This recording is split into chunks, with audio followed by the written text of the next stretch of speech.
Hi, I'm Christopher from Sydney City Toyota, and today I'm going to talk to you about the fluids that keep your Toyota running.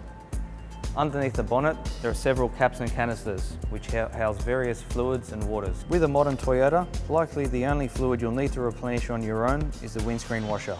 You can see when it's getting low, and it's simply a matter of removing the cap, checking the level and replenishing it, either with genuine Toyota washer fluid or with water.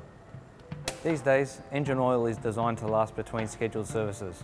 However, if you would like to check the engine oil level, please ensure the vehicle is turned off for at least 5 minutes and allow the engine oil to drain into the sump. If you'd like to check the engine oil level, remove the dipstick and clean it with a cloth. Then reinsert the dipstick,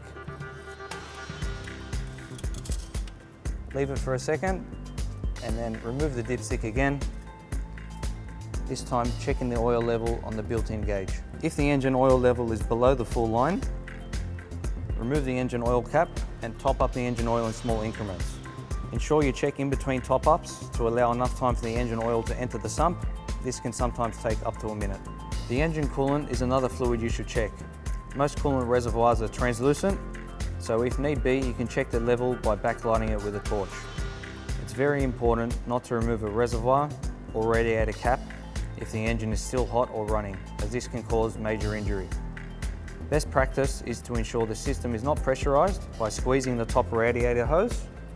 A good check, if you can squeeze the hose, then it's okay to remove. Brake fluid is another reservoir. Your Toyota will tell you if there's a problem by lighting up a warning icon on the dashboard. But along with the transmission fluid and power steering hydraulics, we seriously believe you should leave the replenishment up to us at the dealership. We'll look after you and your Toyota. Remember, when travelling, if you do get stuck out on the road, there's over 240 Toyota dealerships across the country who are happy to help. With a Toyota expert never too far away.